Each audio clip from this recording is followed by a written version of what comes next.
محبت اور جنون قسط نمبر 28۔ ہاں یہ وہی تھا سہیل خان، اس کا مطلب اس سے میرا نکاح ہوا ہے؟ کیا ہوا ہانیہ؟ نادرہ بیگم اس کا حیرت زدہ چہرہ دیکھ کر حیران ہوئی۔ ماں میں بہت خوش ہوں۔ خوشی کے مارے اس کی آواز کپ کپا گئی۔ سچ میں؟ آپ کی بار حیران ہونے کی باری نادرہ بیگم کی تھی۔ ہاں ماں سچ میں، یہ تو بہت اچھی بات ہے۔ میں بھی بس خدا سے یہی دعا کر رہی تھی کہ میری بیٹی کو دنیا کی ساری خوشیاں اور تمہارے چہرے کی اداسی دیکھ کر مجھے لگا کہ جس طرح میں نے اپنے لیے کچھ نہیں کر سکی، اسی طرح تمہارے لیے بھی کچھ نہیں کر سکوں گی۔ اگر اب کی بار خدا نے میرے سن لی، مسکرا کر کہتے ان کا لہجہ گلوکیز ہو گیا۔ کیا مطلب ماں؟ آپ نے ابھی جو کہا اس کا کیا مطلب ہے؟ ہانیہ حیران ہوئی۔ کچھ نہیں بیٹا، بس ویسے ایک بات بولوں، میں تو جب لڑکی کے ماں باپ سے ملی تھی مجھے تو تبھی یقین ہو گیا تھا کہ لڑکے والے اچھے لوگ ہیں، اور جب میں نے صبح لڑکے کو دیکھا تو مجھے لڑکا بہت پسند آیا۔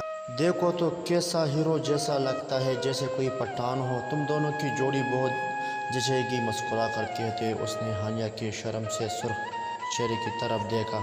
اچھا آج شام کو میرے بیٹے کی مہندی، اگر آپ لوگ بھی آئیں گے تو ہمیں اچھا لگے گا۔ ماجد صاحب نے سب کے سامنے وقار حمدانی اور سہیل کو فنکشن میں آنے کی دعوت دی، جنہیں انہوں نے خوش اسلوبی سے بھی قبول کر لیا۔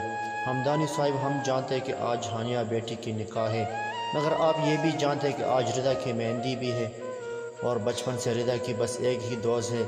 اگر آپ کی اجازت ہے تو میں نادرہ اور ہانیہ کو اپنے ساتھ لے جانا چاہوں گا۔ اگر ہانیہ اس کے ساتھ ہوگی تو دونوں بہنیں ساتھ رہے گی، جو کہ آج کے دن اچھا رہے گا۔ ماجد مول کسی مشکل سے ڈیج سے اجازت مانگ رہے تھے۔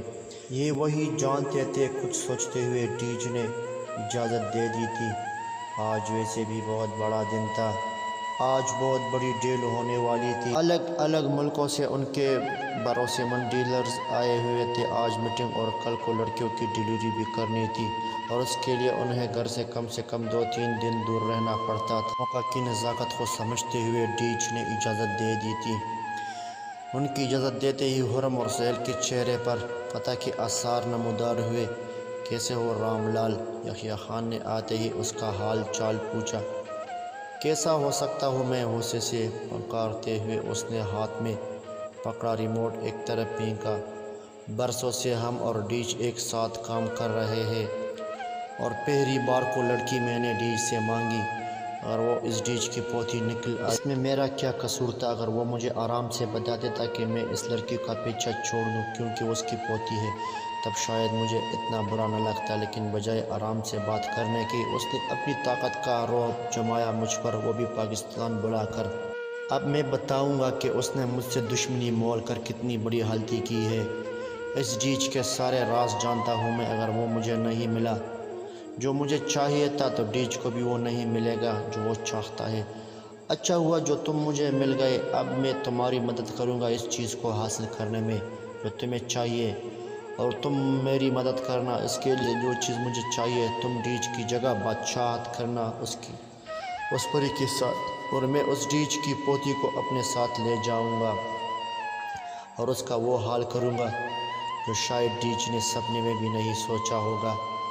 تو پھر تیار ہونا، ہمارا جو پلان ہے اس پر عمل کرنے کے لیے پہلے تم اس میٹنگ میں جاؤ، اور پیچھے سے میں وہ کروں گا جو ہم دونوں کے لیے فائدہ لائے گا اور اس ڈیج کے بربادی لائے گا۔ یحییٰ خان نے کچھ سوچتے ہوئے اسے جانے کا کہا۔ چلو ایک بیوقوف تو ملا جو میرے کام آ سکے۔ اب بس مسکان کو ٹھکانے لگا دو، کیونکہ اگر اس کا منہ کھل گیا تو ڈیج میری سانسیں بر کر دے گا، کیونکہ میں ہونے نہیں دوں گا۔ اب مجھے اس کی کوئی ضرورت نہیں، اور فضول چیزوں کو یحییٰ خان اپنے پاس رکھنا پسند نہیں کرتا۔ میں ناراض ہوں آپ دونوں سے، تایا ابو، تائی امی۔ منہ پھیلا کر اس نے اپنی ناراضگی کا اظہار کیا۔ اور ہانیہ، تم تو اپنی شکل لے کر گم ہی ہو جاؤ۔ ہانیہ کو وہ کسی طور بخشنے والی نہ تھی۔ اور سہیل بھائی، آپ سے مجھے یہ امید نہیں تھی۔ ایک افسوس بھری نظر اس نے سہیل پر ڈالی، اور آپ ہارن کے سامنے آتے ہی اس نے بنوے جھکائے۔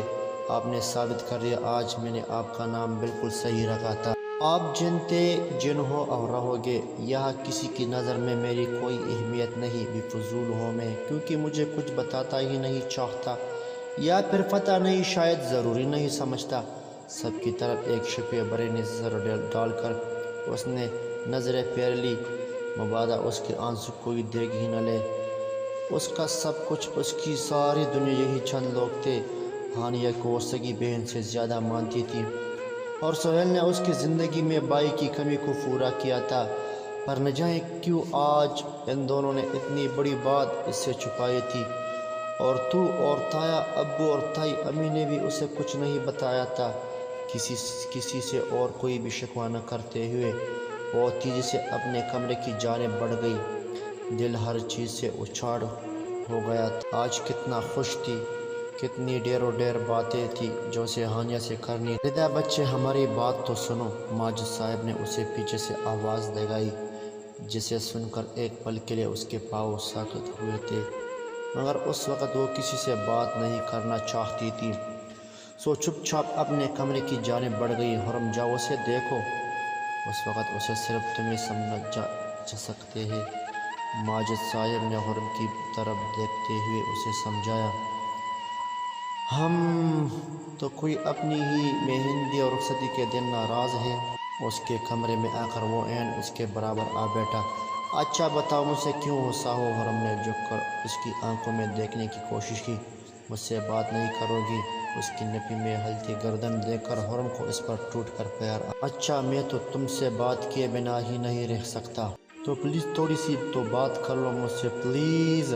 آپ کی بار اس کے لہجے میں التجا سن کر ردا کی آنکھ سے آنسو ٹوٹ کر جولی میں آ گرا۔ مجھے پتہ ہے سہیل بھیا، تایا ابو اور امی ہانیہ مجھ سے کبھی جھوٹ نہیں بول سکتے، یہ تو آپ ہی ہے جو سب کچھ مجھ سے چھپاتے ہیں اور دوسرے کو بھی بولتے ہیں کہ مجھے کچھ نہ بتایا جائے۔ ارے ارے ارے، ایسا بالکل نہیں ہے میری جان، سچ میں اس میں میرے کوئی ہاتھ نہیں ہے۔ وہ تو دانیال انکل نے یہاں سے جانے کے بعد اچانک فیصلہ کر لیا، تو اس میں بھلا میرا کیا قصور؟ بلکہ ہم میں سے کسی کو نہیں پتا تھا کہ آج ایسا کچھ ہو جائے گا۔ اس کے چہرے کو اپنے ہاتھوں کے پیالوں میں بھرتے ہوئے حرم نے یقین دلانے کی کوشش کی، اور لمحے بھر کے لیے اسے لگا کر ردا کو اس کی بات پر یقین آ گیا۔ اور سہیل بھیا نے بھی مجھے نہیں بتایا، اس نے ایک اور شکوہ کیا۔ سہیل نے تمہیں اس لیے نہیں بتایا کیونکہ وہ ہانیہ کو سرپرائز دینا چاہتا تھا، اور ہانیہ کو بھی نہیں پتا تھا کہ اس کی شادی سہیل سے ہو رہی ہے۔ کیوں سہیل بھائی، کیوں ہانیہ کو سرپرائز دیں گے؟ اس نے ایک اور مادہ اٹھایا، کیونکہ تمہارے سہیل بھیا ہمارے ہانیہ کو پسند کرتے ہیں، اس لیے اس کی ایک ایک بات کا سوچ سمجھ کر جواب دیتے ہیں۔ اس نے ردا کا سر اپنے سینے سے ٹکایا۔ اب بھی ناراض ہو؟ اسے چپ دیکھ کر حرم نے پوچھا۔ ہوں، مگر کیوں؟ آپ کو پہلے دن سے سب پتا تھا اور آپ نے مجھے نہیں بتایا۔ میں آپ سے بات نہیں کروں گی۔ ارے ایسے کیسے؟ تھوڑی سی تو بات کر لو۔ اس کے خفا خفا انداز پر وہ مسکرائے بنا نہ رہ سکا۔